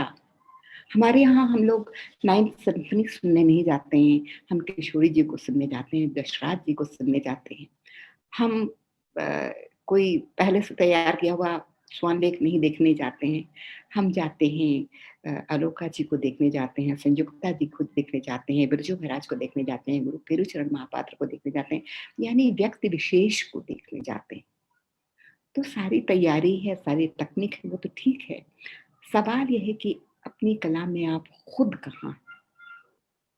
कलाकार की अपनी आत्मिक उपस्थिति ही कला का प्राण तत्व है। तो सबसे पहले तो अपनी तकनीक पे, अपने डांस फॉर्म पे अधिकार पाना पड़ता है, और फिर सोचना पड़ता है। हमारी नृत्य कला का संबंध विचार से है, भावनाओं से है, केवल तकनीक से नहीं। तो ये विचार कैसे आती हैं, ये भावना कैसे उपजती है, इसके लिए बहुत बड़ा आकाश है। आप अच्छी से अच्छी चीजें पढ़िए, अच्छी से अच्छी कला प्रदर्शनियां देखिए, अच्छे से अच्छा सिनेमा है, आजकल तो बिखरा पड़ा है, देखने का अंत नहीं है। जो कुछ भी सत्य है, सुंदर है, शिव है, वो देखिए। और ये सब आपके अंदर एक, जिसे कहते हैं ना, वो संस्कार देता जाता है जो आपके मन में इकट्ठा होता जाता है। वो एक बैंक है जिस पे आपकी सारी सोच, आपकी अपनी भावना निर्भर करती है। तो वो आपका स्मृति मंजूषा जितनी समृद्ध होगी, उतनी ही समृद्ध आपकी कला होगी। तो पहला शर्त है कि आप अपनी कला पर, अपनी जो ट्रांसफॉर्म की तकनीक है, उस पर पूरा अधिकार पाएं। दूसरी चीज है अपनी सोच को समृद्ध करें। आप कहने का माध्यम तो है, you have got a vocabulary to tell your things, but सवाल यह है कि आप कहना क्या चाहते हैं। आपके पास कहने को कुछ है भी, तो वो बहुत बड़ी चीज है। और तीसरी चीज है संवेदनशीलता। आपके अंदर वो संवेदनशीलता नहीं होगी तो अभिनय में प्रामाणिकता नहीं आएगी। हमारा सारा का सारा नाट्य शास्त्र रस की बात करता है। वो रस कैसे आप कम्युनिकेट करें कि देखने वाले द्रवित हो जाएं। आप दुख की बात कर रहे हैं तो भी कहें आहा कितना आनंद आया। तो ये सब कुछ पाने के लिए जो परफॉर्मिंग आर्ट्स हैं वो बड़ी डिमांडिंग आर्ट्स हैं। ये सब अगर कोई कर पाता है तो फिर उसका कोई प्रतिलोम नहीं है, उसके लिए आकाश विस्तृत है। पर अगर कोई शॉर्टकट चाहता है तो फिर उसके लिए एज ए परफॉर्मर वो कर लेगा, 1-2 बार बुलाया जाएगा, फिर वो अपना स्थान नहीं बना पाएगा। और यहाँ पे ये भी कहना जरूरी, कोई जरूरी नहीं कि आप बड़े गुरु के सुपुत्र हैं या शिष्य हैं तो ही आप कर, उस्ताद बिस्मिल्लाह खां कहा करते थे, ये तो करने की विद्या है। हमारा रिश्तेदार होकर के, हमारा बेटा होकर के कोई कह नहीं कर सकता है, जब तक वो स्वयं श्रम ना करे। तो गुरु तालीम देता है, दूरदृष्टि देता है, लेकिन देखना आपको है, करना आपको है। तो ये याद रखिए। लेकिन मैं यहाँ पर एक ये भी बात कहना चाहती हूँ कि नृत्य के क्षेत्र में आजकल प्रोफेशन का, विविधता का आकाश विस्तीर्ण है। देखिए, आप जब नृत्य देखने जाते हैं, आज ही को देख लीजिए, अगर हम ये टेक्नोलॉजी नहीं जानते, तो हम आपसे मुखातिब होकर के बातचीत नहीं कर सकते थे। तो ये अ, इस तरह की टेक्नोलॉजी का ज्ञान होना, आप डांस देखने जाते हैं, कितनी चीज़ें उसके साथ समाहित होती हैं। एक कॉस्ट्यूम डिज़ाइनर चाहिए होता है, एक लाइट का होता है, एक साउंड डिज़ाइनर होता है। तो ये सारे के सारे क्षेत्र हैं और नृत्य से जुड़े क्षेत्र हैं। अगर आपको नृत्य में गति है, नृत्य का ज्ञान है, तो आप एक ज़्यादा अच्छे कॉस्ट्यूम डिज़ाइनर हो सकते हैं। अगर आपको नृत्य का ज्ञान है, आप ज़्यादा अच्छे लाइट डिज़ाइनर हो सकते हैं। आपको नृत्य का ज्ञान है, तो आप बहुत अच्छे, या संगीत का ज्ञान है, तो बहुत अच्छे साउंड स्पेशलिस्ट हो सकते हैं। तो आजकल स्पेशलाइज़ेशन का ज़माना है। हर क्षेत्र में एक से एक अच्छे लोगों की दरकार होती है और बहुत ज़रूरत है। तो अगर आपने नृत्य सीखा है, तो वो आपको, पहली बात तो वो अंदर से समृद्ध कर रहा है, you are a better human being. और दूसरी बात, आपको ये कौशल दे रहा है कि इसके ज़रिए आप कितना कुछ कर सकते हैं। सब तो सब आप इसके बारे में लिख सकते हैं, इसके बारे में बोल सकते हैं कि तो नृत्य के लिए प्रोफ़ेशन की कोई इंतहा नहीं है। बात वही है कि आप जो भी क्षेत्र चुनें, उसको गंभीरता से लें, उस पर काम करें, उस पर रिसर्च करें। संगीत में रिसर्च की भी बहुत गुंजाइश है। कितने शास्त्र हमारे यहाँ हैं। एक ज़माना था जब शास्त्र और प्रयोग साथ चला करते थे। लेकिन देयर केम अ टाइम जबकि शास्त्र वाले अलग हो गए, प्रयोग वाले अलग हो गए। अब कोई ये उनको नहीं सीखते, वो उनको नहीं। लेकिन अब ज़माना आ गया कि सबको मिल कर के पढ़ना है। तो शास्त्र के अवगाहन की भी ज़रूरत है, उस पर रिसर्च के, उस पर शोध का भी एक क्षेत्र है, जो कि बहुत दरकार है जिसको आज। तो एक सर्वांगीण शिक्षा, जो नई शिक्षा पद्धति आई है, ये बहुत अच्छी बात है कि हमारी संस्कृति से जुड़ाव को लेकर के वो चल रही है। हमारी कलाओं को एक बार फिर उतना महत्व दिया जा रहा है। तो नृत्य के लिए अवसर बहुत हैं, प्रोफ़ेशन बहुत हैं और एक अ, ज़रूरत भी है। तो इन सब का लाभ उठाते हुए मैं अपनी हृदय से शुभकामनाएँ देती हूँ नई पीढ़ी को कि वो आगे आएँ।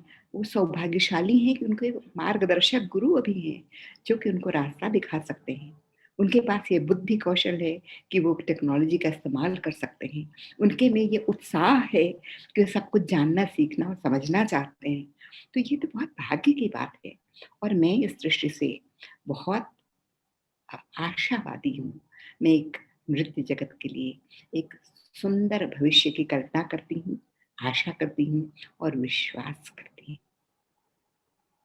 मेरी हृदय से शुभकामनाएँ हैं और शुभाशंसा कला के लिए, नृत्य कला के लिए, इसके गुरुओं के लिए, इसके प्रयोगधर्मी कलाकारों के लिए और इसमें रस लेने वाले रसिकों के लिए मेरा प्रणाम लीजिए और हार्दिक आभार मुझे ये अवसर देने के लिए कि मैं अपनी बात कह सकूं। धन्यवाद। Thank you for the very insightful words, Manjari ji. Thank you. Avinash Pasricha. Avinash Pasricha's photographic oeuvre constitutes a historic personal archive of images of India's most iconic performing artists. He has passionately documented for more than 50 years the cultural efflorescence centered in New Delhi that began post-independence.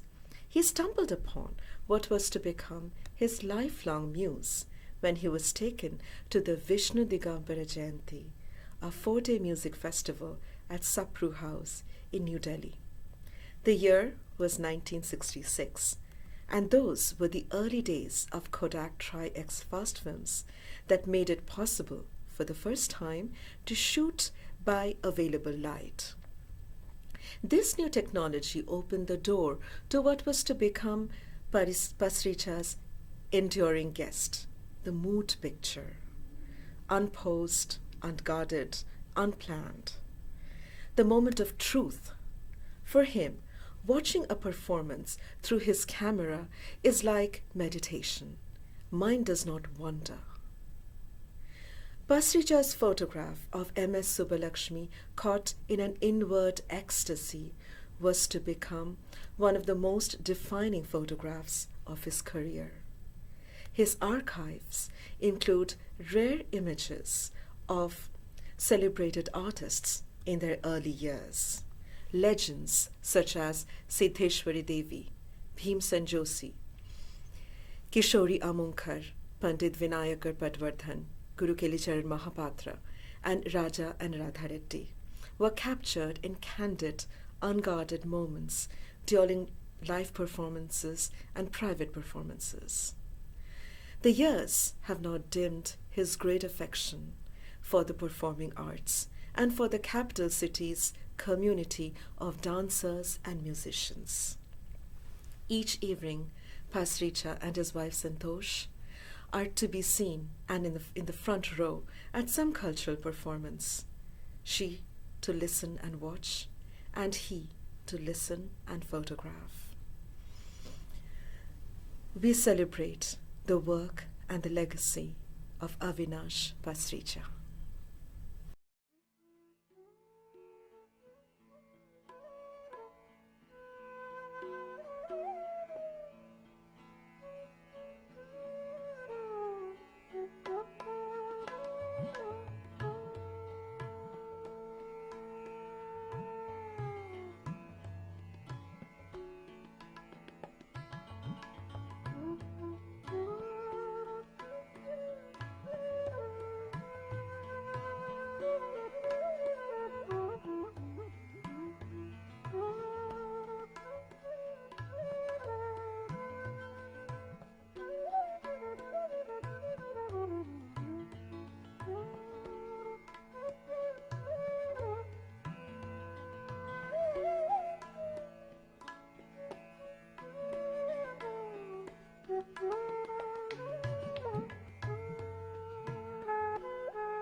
My journey with dance photography started in the 60s. In 1961, there was an assignment from Span magazine where I worked to photograph Indrani Rahman because she was going to New York. And so I took my cameras and flash and did a fair amount of Indrani's Odissi and Bharatanatyam poses in a hall called Sapru House. But somehow in those days the flash photography killed the mood and I didn't get very many good pictures. My real journey with mood photography started in 1966 when I attended a 4-day music festival called Vishnu Digambar Jayanti in that same auditorium. And I stayed by the stage and continued to shoot the performing music artists. There was no dance there. And interestingly, it was organized by the Gandharva Mahavidyalaya, where Madhavi Mudgal was out. And I got in touch with Madhavi and we learned to photograph and do a lot of photography of hers. And the first one, big one, was in fact she and Pandit Durgalal for his ITDC poster, which we shot at the Ashoka Convention Hall. She used to dance Kathak at that time also. And then she shifted to Odissi and somehow I enjoyed photographing Madhavi on stage. And in fact, I enjoyed it so much that I began to feel that people who sit beyond the fourth row do not quite enjoy the mudra, the eye expressions, the hands and this. And so in the 80s, I made a first audiovisual on Madhavi Mudgal, doing one number, which next time she was going to perform, we brought a screen and did an audiovisual show the close-ups of these facial expressions, which worked very well for her. So my dance continued from there to making a studio at home where dancers would come, they would get ready, I would put up my lights and try to capture movement. Unfortunately, most dancers who come to the studio make a pose and get stuck in the pose, and there's not much expression one can get because even if you put on music, they don't dance, they don't have the space to dance. Ultimately, you start enjoying dance only on stage. While you have no control over the light, you have control over your camera, you keep focusing, you keep changing exposure because of the light, and somehow capture mood. What I've figured out is that each dancer has their own mood. In fact, I always enjoyed photographing Kelu Charan Mahapata, Kelu Babu as we used to call him. I had hundreds of thousands of pictures of Kelu Babu performing with his bald head, but expressions and his movement, and it was so superb that I would finish all my films. Those were the film days. And then we've gradually shifted from film to shooting on digital, which shoot much more nowadays, and then spend a lot more time on the computer editing the pictures, thinking that we will get the mood. But yet the mood is in the expression of the face, in the expression in the eyes, the dance coming from the heart and showed on the stage, which is what makes it enjoyable. And so, in fact, in 2019, I made an audiovisual on Kelu Babu, which was screened here but has yet to be screened in a larger number of places. And the Madhavi Mudgal Levi was this for our expressions in the 1980s. The Kelu Babu AV was this, which has been made and distributed to Ratikant and Srijan, and I got a Srijan Award in 2019. So after, I continue to enjoy shooting dance, mainly because I'm looking for that expression of the dancer coming from here, and people enjoy doing that. I've done 2 books on Odissi, a small book with a whole series of books, and a larger book by Mark with uh, Dr. Sunil Kothari as the author. Unfortunately, he is no more, but I've done several books with him, several books with the others. And so my journey with dance and photography of dance will continue as long as I can hold my camera steady and shoot, and shoot, and shoot. Click. What an absolute, wonderful and transformative experience was it to view those photographs. Thank you so much, Avinash ji. Thank you, Srilina, for taking us to their world. These critics and the photographers have been working silently behind us. They keep on building the bridge to make a connection between artist and public. If hardworking and sincere practice were to be called one limb of an artist, then this media person can be the other limb. We need them both to work towards the success. I thank these critics and photographers from bottom of my heart. Now it's time to drop the curtain for this evening. We are thankful to Ministry of Culture, Government of India to stand by Shinjan Nrityalaya. Our technical supports are Shankar Sen, Vaishali Bhuiya and Nivedita Do. Poster designed by Shupradipta Datta. And thank you to our viewers for watching us. Namaste.